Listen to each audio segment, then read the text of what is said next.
Welcome to the podcast, Guidance with Gab. Learn and unlearn all things wellness. Guys, I'm so tired, but I've been anxious, so matcha it is. Welcome back to another episode of Guidance with Gab. Learn and unlearn all things wellness. Today, we are talking about motivation. And for me, it's a bit of a personal topic because it is a struggle to stay motivated in one of the two forms that I'm going to be talking about. I think that I'm decent, not the best, but decent about staying motivated when I don't really want to do something, which could be something like, oh, I don't want to go to the gym, but okay, I'll do it. I don't want to do breath work, but I'll do it.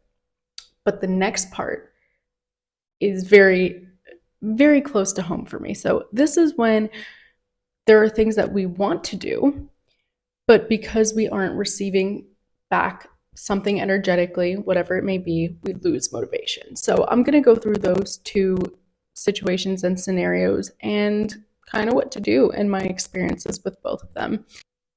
I would say for a lot of people, the first one is harder because how am I going to get myself to do something that I really don't want to do? And for a lot of people, it's getting started and jumping into whatever it is. So for me, something, again, working out is just an easy example, but for me, working out has been in my life for a long time. So it's easy for me to kind of speak on that and, yeah, I'll bring myself to the gym, I'll do it even though I don't want to. But for other people who never go to the gym, never have, and they're trying to get themselves to go, it's going to be so much more difficult. So I guess maybe for me, I could say doing something like Qigong. I do like it, but getting myself to do it is way more difficult because it's not already a part of my routine. So I think if you're trying to motivate yourself to get things done that you're not fully comfortable with or aren't a part of your routine, try really hard to make it your routine. You guys know that I did the challenge for, what is it? I never know how to explain it. It sounds so silly. I do one new thing every month for a full month. So doing something like that is very helpful of getting it into your routine because you're more comfortable of building your day with that included. And that's kind of where we need to start, right? Like carving out time for something that right now we don't want to do, but we know is going to benefit us in the long run. We have to get comfortable with it because right now, whatever it is that you want to do, that is maybe over here. If you're watching, you know where I'm pointing. It may feel over here, like working out or starting breath work or starting your meditation journey. Doing it feels over here, but every time you do it, each day, it gets a little bit closer to you. And then once it's in your space over here, it starts to feel way more natural. And it makes you kind of want to do it because now you're kind of surrounded by it. And I would also say for a lot of these things, we can zoom out. So something like breath work, if you haven't started, but you've kind of been dabbling with the idea of it, doing some research, thinking about it, kind of wanting to do it, but not really sure. I think it's good to zoom out and notice how it's going to benefit you in the future. So if you are a naturally anxious person, you can clearly see how breath work might be able to help you because we can manipulate our breath to bring our nervous system back down to a state of calm. And if you're someone who's struggling with fatigue, you can also manipulate your breath to give you energy and give that fire to life. So I think when we're talking about these kind of situations, it's so good to just zoom out and see how it's going to benefit us in the long run. Maybe not today, maybe not tomorrow, maybe not in 3 days, maybe not even in a month, but long term, in 10 years, in 5 years, in 1 year, when you look back, how is that going to affect you? When it comes to reframing, I literally like to look at it as if I'm putting it in a different frame. When I was in college, I took this class, stress management, which at this point, why are we managing stress? Whatever. But at the time, it was a really good class. And he talked about reframing in the sense of putting it into a different frame, literally. Like, try on this mindset, this little switch of how you're viewing it. And then, okay, that one doesn't seem to fit either. I don't really like it. Let's put on a different frame. And you can go through all these frames until you find what works best for you. And if you're a visual learner, this is really helpful because sometimes I'll just be picturing a picture frame. And that really helps me because I'm kind of, it's like I'm putting it in a category, whatever my mindset is. It shows up as a color or a shape that's going over this picture, and the picture is the situation.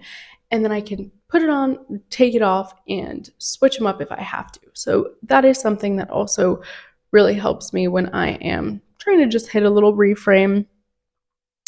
And my last tip for when you don't want to do something, but you need to keep your motivation for it, is make it fun.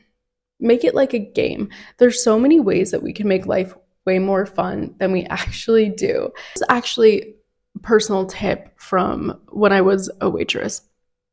So on days when I really didn't want to go, like, you have to go to your job. You just, like, you can't not show up.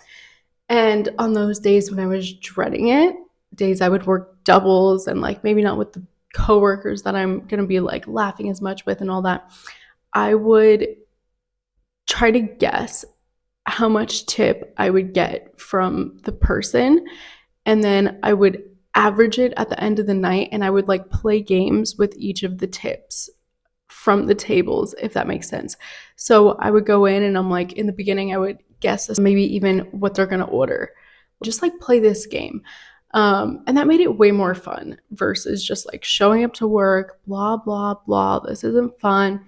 No, I'm going to play a game. I'm going to guess if they want an espresso martini, then they're going to get tuna tartare. Then they're going to debate if they should share an entree or get their own. Then they're going to say no to dessert, but then get an extra drink at the end. It makes it way more fun. It makes it way more fun. And then guess your tip at the end. That's also cool, especially when they over tip. Not so fun when they don't tip or under tip. That's not really fun. But regardless, it makes it more bearable. So when you're trying to do these things, just make it a little bit more bearable, more fun for yourself. Give yourself, like, a little reward. Like, okay, fine, you're going to work a double today, but we'll get a drink before. We'll get, like, a fun little coffee before work. So that's kind of how I like to do it. Like, reward yourself. Who cares? Make it fun.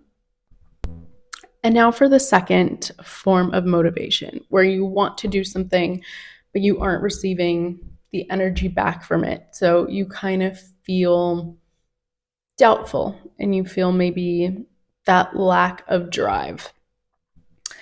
So this one I have a lot of experience, especially in regard to literally this right here. The podcast, my Instagram page, my business. Like, I put in a lot of energy and a lot of effort, which I think a lot of people don't understand, because to people it's like one video or one this or one that. Like, I'm sitting here, and especially when I was working, like, I'm working and I'm creating videos and I'm editing them, and editing takes a lot of time, and then I'm doing a voiceover, and then for the podcast I'm editing, I'm trimming, I'm adding in, like, other audio, I'm messaging people. Like, there's a lot that goes into it. And sometimes there's not a lot that comes out of it. And that kind of hurts. But that's okay, because as I was typing this, I had some thoughts that I feel like I needed to hear. Like, I was typing this up, but at the end of the day, this was probably for me. Pretty much the conclusion that I came to is the universe doesn't work on your time. That's just point blank, period. And I think a lot of the time when we're putting effort into things, we expect it to come back in due time. We think, I'm going to meditate right now, and directly after, I'm going to feel better. And that is not always how it works. Sometimes we meditate and feel maybe triggered or irritated or absolutely nothing after. But it's not about what we put in first and then directly receive after. If we're meditating on a day-to-day basis, then long term, we're going to reap the benefits of that. We are probably going to feel less anxious, more hopeful, more in touch with ourselves, more connected with the universe. And that's the same with any work we put in externally. So not just meditation, but when we are doing things like this, like me putting out content into the world and maybe not receiving back, it's not in our own time. So I try to see it as what I'm putting out there now might come back tomorrow, or it might come back in 5 years. It might come back in a completely different form than I intended it to come back to me. So it's just like throwing something up and out into the universe and then seeing how it's going to come back. We don't know if it's going to come back the same way. We don't know if it's going to come back with an extra leg, an extra eye. We don't know the shape it's going to take. We don't know the color it's going to come back in. And that part is a little unnerving and a little stressful, but it's also such a feeling of safety because we are going to get it back. We just don't know. And a lot of the time we think that we know how we want to receive it back. We think we know what's best for us, but sometimes the universe has a bigger and better plan. So I thought of a situation recently. Someone I know put in a lot of work doing a blog, doing all these like Canva art things, and nothing really popped off from it. It kind of didn't go anywhere in terms of the blog. But now if we dissect all of that, that person is now writing a book, using the skills, using the practice of blog writing, putting that into a book, is now working with someone creating like Canva presentations. Boom. It didn't come back in the currency of the blog. It wasn't you put blog in, you get the reward of blog back. You put blog out and you receive book and another job opportunity back. So that's just another way that I think we need to look at these things when we are feeling that lack of drive because of maybe not feeling like we're getting anywhere. We don't know how and when we are going to receive back from the universe, but we need to trust that whatever we do put out there will come back. It's also very useful in these situations to remember why we started, right? We started these things, whatever your project is, whatever mine is, for good reason. It's so helpful to come back to the root of it. There's so much magic in those beginning times where there is only hope and only these big, grand dreams, and it's not actually in the works yet, and you're kind of figuring it out, and there's just this pure intention attached to your goal and to what you want to build and create. And that is so beautiful, and I think we really need to hold on to that even when we are not receiving back. Like, did we start all of this to solely receive back? No. A lot of the time we start with this way more altruistic intention. And then somewhere along the line, of course, it does get draining energetically if you're constantly putting in and not receiving back. But we need to backtrack and remember, wait, why did I even start this? What was the first intention of this? Was it just to help people? Have I helped people? Yes. Okay. You did what you wanted to do. So I know right now you might be struggling with your motivation. It is not linear. It is going to go up and down and up and down. But that doesn't mean that you should stop doing it. Keep doing it on even the days where you're struggling and where you're fighting with your motivation, because those are the days that are going to come back to you. Those are the days that are going to stand out for you in the future. And you're going to think of that moment and be like, wow, I really did that. I stuck with it even when I didn't want to. And now look at me. I know it's hard. I know. I'm sitting here recording a podcast that I don't know how many people are even going to be watching or listening to it. I'm putting so much out there that I don't know how, when it's going to come back to me, but I know it will in one way or another.